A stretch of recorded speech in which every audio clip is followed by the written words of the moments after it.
नमस्कार। मैं कमलेश कबीर आपका एक बार फिर स्वागत करता हूं इस नए एपिसोड में।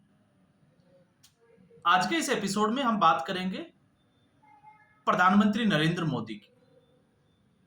आज अचानक से प्रधानमंत्री सदन में आते हैं, लोकसभा में, और लोकसभा में आकर वो एक स्पीच देते हैं। अब राहुल गांधी भी ऐसे वक्त में, क्योंकि वो वियतनाम से वापस आ चुके हैं, तो वो भी आज सदन का हिस्सा थे। जिस तरीके से प्रधानमंत्री नरेंद्र मोदी ने आकस्मिक, हम इसको कह सकते हैं, उन्होंने पूरा एक स्पीच दिया, लेकिन वो पूरा स्पीच जो है वो हम बात कर सकते हैं सनातन संस्कृति या फिर महाकुंभ के ऊपर था। अब जैसे ही वो आए तो एक बार तो ये लग रहा था कि हो सकता है वो वक्फ के ऊपर कुछ बोलेंगे, और विपक्ष यही चाहता था कि प्रधानमंत्री नरेंद्र मोदी वक्फ बिल के ऊपर कुछ बोलेंगे, और जब वो वक्फ बिल के ऊपर कुछ बोलेंगे तो हम प्रधानमंत्री नरेंद्र मोदी का विरोध करेंगे। अब ये जो है वो एक अचानक से आना, तो विपक्ष जो है वो पूरी तरीके से प्लानिंग भी नहीं कर पाया और पूरी तरीके से तैयार भी नहीं था। दूसरा, विपक्ष जो सोच रहा था वैसा कुछ हुआ नहीं। अब यहां पर दूसरी चीज और आपको जो समझनी चाहिए वो ये है कि विपक्ष की एक समस्या नहीं है, विपक्ष की दूसरी समस्या है कि प्रधानमंत्री नरेंद्र मोदी किसी भी मुद्दे पर बोले उनको उसका विरोध करना ही करना है, और इसी वजह से विपक्ष जो है वो हर बार भारतीय जनता पार्टी के जाल में ट्रैप हो जाता है। पहली बार आपने देखा होगा 2024 के लोकसभा चुनाव में हमने देखा कि भारतीय जनता पार्टी कहीं ना कहीं विपक्ष की पिच के ऊपर जाकर बैटिंग करती हुई नजर आई, और वो था चाहे वो संविधान बदलने का मुद्दा हो या आरक्षण का मुद्दा हो। और जब इस मुद्दे पर भारतीय जनता पार्टी विपक्ष की पिच पर गई तो भारतीय जनता पार्टी को नुकसान उठाना पड़ा। और उसके बाद में आपने देखा हरियाणा का विधानसभा चुनाव हो, चाहे महाराष्ट्र का विधानसभा चुनाव हो, चाहे दिल्ली का विधानसभा चुनाव हो, भारतीय जनता पार्टी ने विपक्ष को मजबूर किया कि वो भारतीय जनता पार्टी की पिच पर आकर बैटिंग करें। और जब ऐसा हुआ तो फिर भारतीय जनता पार्टी जिस तरीके से वो राजनीति के लिए जानी जाती है, आपने देखा चुनाव के परिणाम भी उसी दिशा में आगे बढ़ने लगे। अब विपक्ष की यह समस्या क्यों है, और विपक्ष की जब यह समस्या है तो इसका फायदा उठाना बखूबी नरेंद्र मोदी जानते हैं। यह विपक्ष के अभी तक जो है वो जिस तरीके से विपक्ष का अभी चाल चलन है, उससे तो मुझे यही लगता है कि विपक्ष समझ ही नहीं पा रहा कि नरेंद्र मोदी की राजनीति है क्या। अब आप देखिए, नरेंद्र मोदी को पता है कि विपक्ष को किस मुद्दे पर ले जाकर ट्रैप करना है, फंसाना है। और ऐसी स्थिति में जब कल पूरा देश वक्फ के मुद्दे पर जो है वो चिल्ला रहा था, विपक्ष भी चिल्ला रहा था, और आपने ये भी देखा विपक्ष ने बड़ी चालाकी के साथ में, हर कोई तो नहीं गया, लेकिन आपने देखा चाहे कांग्रेस पार्टी हो या दूसरी पार्टियां हो, उन्होंने अपने अपने मुस्लिम सांसदों को जंतर मंतर पर भेज दिया, और मुसलमानों को लेकर जो है वो एक दुहाई देने की पूरी कोशिश की गई। लेकिन खुद मुस्लिम समाज भी जो है वो दो पार्ट में बटा हुआ नजर आया, एक जो बिल के साथ में थे और दूसरा धड़ा जो बिल के विपक्ष में खड़ा था। अब ऐसी स्थिति में पूरा देश और विपक्ष ये सोच रहा होगा कि प्रधानमंत्री नरेंद्र मोदी आए हैं तो वो इसी के ऊपर बोलेंगे, और नरेंद्र मोदी को अच्छे से पता है कि मैं किसी भी मुद्दे पर बात करूंगा तो विपक्ष ने उसका उल्टा करना है। उल्टे का मतलब, अगर मैं किसी चीज को अच्छा बोलूंगा तो विपक्ष उसको गलत बोलेगा। अब प्रधानमंत्री ने ऐसे समय में महाकुंभ को लेकर जो मुद्दे पे बात की, आपने देखिए उन्होंने महाकुंभ के बारे में बात की, और महाकुंभ का आयोजन अपने आप में जो है वो एक सफल आयोजन माना जाएगा। क्यों माना जाएगा, यह तो पूरे देश के सामने है, क्योंकि 60 करोड़ से ज्यादा लोग अगर एक जगह इकट्ठे होकर इस तरीके के, चाहे वो मेला कहिए, पावन अवसर कहिए या स्नान कहिए, तो अपने आप में दुनिया भर में एक रिकॉर्ड। कुछ घटनाएं अगर हम देखें, अगर हम इन कुछ घटनाओं को छोड़ दें तो अब ऐसी स्थिति में विपक्ष, आपने देखा वो लगातार महाकुंभ के समय में भी योगी आदित्यनाथ ने तो आपको पता ही होगा क्या कहा था कि गिद्धों को वहां पर लाशें दिखी और सुअरों को गंदगी दिखी। अब आप देखिए कितनी गहरी चोट दे गए थे योगी आदित्यनाथ। और जिसको भक्त थे उनको कुछ और दिखा, जो बिजनेसमैन थे उनको अपना बिजनेस दिखा, तो तमाम तरह की बातें योगी आदित्यनाथ ने बोल दी। और आज प्रधानमंत्री नरेंद्र मोदी ने उससे 2 कदम आगे जाकर जिस तरीके से उन्होंने बोला कि वो मॉरिशस गए और वहां वो गंगाजल लेकर गए, उन्होंने बात की भारत की सनातन और संस्कृति की। और आप देखिए लोकसभा जैसे मंच पे महाकुंभ के सफल आयोजन की बात की। और आप देखिए विपक्ष फिर वही गलती कर बैठा कि विपक्ष के जो भी नेता बाहर निकले सदन की कार्रवाई के बाद में, राहुल गांधी सवाल से थोड़ा सा बचते हुए नजर आए। वो ये तो कहे कि महाकुंभ को लेकर वो जिसको कहें कि सत्ता पक्ष का समर्थन करते हैं, लेकिन प्रधानमंत्री नरेंद्र मोदी को जो युवा कुंभ में स्नान करने गए थे उनके बारे में या उनके रोजगार के बारे में भी बात करनी चाहिए। और फिर उसके बाद में अवधेश प्रसाद, कुछ समय तक अवधेश प्रसाद आपको पता ही होगा कांग्रेस पार्टी और अखिलेश यादव की समाजवादी पार्टी की ट्रॉफी बन गए थे।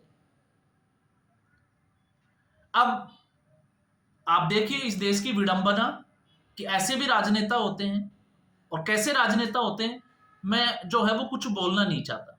अवधेश प्रसाद को जब आप देखोगे तो आपको अंदाजा लग जाएगा कि क्या राजनीति में ऐसे राजनेता भी जो है वो लोगों का नेतृत्व कर सकते हैं, और अगर ऐसे ही राजनेता नेतृत्व करेंगे तो फिर लोगों का क्या होगा। लेकिन फैजाबाद की सीट से जीतकर आए, और फैजाबाद की सीट में चूंकि अयोध्या आता है और अयोध्या में राम मंदिर बना था, और राम मंदिर का क्रेडिट जो है वो सीधे तौर से भारतीय जनता पार्टी ने तो अपनी राजनीति करनी है। और मैं मानता हूं कि राजनीति में जो है पार्टी कोई भी हो ऐसी चीजों का फायदा उठाती है और उठाना भी चाहिए। अगर वो कुछ अच्छा करती है तो उसका क्रेडिट लेना भी चाहिए और उसका फायदा भी उठाना चाहिए। लेकिन विपक्ष जो है वो जनमानस की भावना को या तो समझ नहीं पा रहा या फिर वो गलती कर बैठता है नरेंद्र मोदी को पोषने के चक्कर में। अब जनमानस की भावनाएं, जिस देश में 80% के आसपास जो आबादी है, अगर वो हिंदू आबादी है, मान लेते हैं 140 में से अगर 80 करोड़ भी हिंदू आबादी है, 100 करोड़ भी हिंदुओं की आबादी है, तो उस देश में अगर आप उनकी जनमानस की भावनाओं को आहत करोगे तो क्या आपको जब चुनाव होगा तो चुनावी समर में क्या आपको वोट हासिल होगा। अब अमूमन कोई भी आदमी ये कहेगा कि नहीं, इससे तो कुछ हासिल होने वाला नहीं है। अब आप देखिए ऐसे मुद्दे पे विपक्ष जो है वो एक बार फिर बहुत बड़ी गलती कर बैठा। अब आप सोच के देखिए 60 करोड़ से ऊपर, लगभग जो है वो आंकड़ा ये है कि 66 करोड़ के आसपास सनातन धर्म को मानने वाले लोग वहां पर इकट्ठा हुए, और इसका 10% के अगर ऊपर भी इस बात का अगर फर्क पड़ता है तो आप सोच के देखिए कि इन विपक्षी पार्टियों की स्थिति आने वाले चुनाव में क्या होगी। फिर भले ही ये चुनाव आयोग को दोष दे, फिर चाहे ये मशीनों को दोष दे सकते हैं क्योंकि इनके पास में और कोई ऑप्शन बचता नहीं है। और आपने इसका देखो एक उदाहरण और देख लिया आपने, विपक्ष जो है वो गलतियां अपनी दोहराता है लेकिन दोष जो है वो दूसरों को देता है। राहुल गांधी को पूरी कांग्रेस पार्टी ने हरियाणा विधानसभा चुनाव के बाद में फैक्ट फाइंडिंग कमेटी बनाई थी और जिला स्तर पर जो है वो संगठन को मजबूत करने की बात की थी। तो अभी नगर निगम के जो चुनाव हुए उसमें कांग्रेस पार्टी का क्या हासिल हुआ हम सब ने देखा। और जब कांग्रेस पार्टी इस तरीके की बातें करती है तो कांग्रेस पार्टी का इतिहास बहुत बड़ा है, और उस इतिहास में आपने देखा जिस तरीके से कांग्रेस पार्टी के ही नेता जो आज आजीवन कारावास की सजा भुगत रहे हैं सिखों के नरसंस उसके हम बात कर रहे हैं हत्याओं के लिए, जिस तरीके से कत्लेआम किया गया, और वो अगर किसी दूसरी पार्टी से ऐसे आयोजन के बाद में, क्योंकि मैं फिर बार बार कहता हूं कि अगर हमारे घर पे छोटा प्रोग्राम भी होता है 200 से 500 लोगों का, तो उसमें भी छोटी मोटी जो है वो घटनाएं सामने आ जाती है। तो यहां पर तो बात जो आती है वो 66 करोड़ की आती है। और फिर सबसे बड़ी बात यह है कि जिस धर्म में गंगा नदी को मां का दर्जा दिया गया हो, पवित्र नदी माना गया हो, आप उसके बारे में टिप्पणी करते हो। जो संगम में जिस स्नान को पवित्र अमृत के समान माना जाता है आप उसको टारगेट करते हो। इसके अलावा आप जो है वो हिंदुत्व की बात करने वालों को टारगेट करते हो, तो फिर जनता आपसे जुड़ेगी या दूर होगी? अब ये जो है विपक्ष को यहां पर आकर सोचने की जरूरत है। और विपक्ष भले ही जो है वो कितना भी मंथन कर ले, कुछ सालों में जो बदलाव देखा गया है, उस बदलाव से एक चीज जो सामने निकल कर आई है, और राजनीतिक विश्लेषक जो है वो इसकी बात भी करते हैं कि हिंदू पहले से ज्यादा अब जागरूक है। तो आप ऐसे समय में मुझे लगता है कि विपक्ष को इन चीजों से बचना चाहिए। वो मुद्दे उठाएं, क्योंकि विपक्ष का काम है और विपक्ष की भूमिका है कि वो सदन में सरकार की आलोचना करे, लेकिन उसका दृष्टिकोण जो है वो रचनात्मक दृष्टिकोण होना चाहिए, नकारात्मक दृष्टिकोण नहीं होना चाहिए।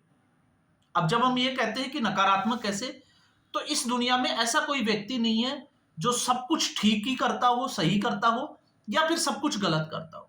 जो गलत करता है उसमें भी कुछ अच्छाई होती है, और जो अच्छे काम करता है उससे भी कुछ कमियां होती है, उससे भी गलती होती है। लेकिन अगर हम उसकी गलतियां ही निकाले तो फिर आपको पता होगा, भेड़िया आया भेड़िया आया, वो कहानी आप लोगों ने सुनी होगी। तो अगर आप किसी वक्त में सच भी बोलोगे तो फिर जनता आपके ऊपर विश्वास नहीं करेगी। और इस बात को विपक्ष को जो है वो बहुत जल्द समझ जाना चाहिए। अगर विपक्ष इस बात को नहीं समझ पाएगा, आपने देखा जिस तरीके से जिस देश की यात्रा प्रधानमंत्री नरेंद्र मोदी कर रहे हैं, वहां का सर्वोच्च सम्मान जो है वो प्रधानमंत्री को दिया जा रहा है। प्रधानमंत्री की जो वैश्विक छवि है, भारत की जो वैश्विक छवि है, उसमें कितना सुधार हुआ है, ये जो है वो विपक्ष को एक्सेप्ट कर लेना चाहिए।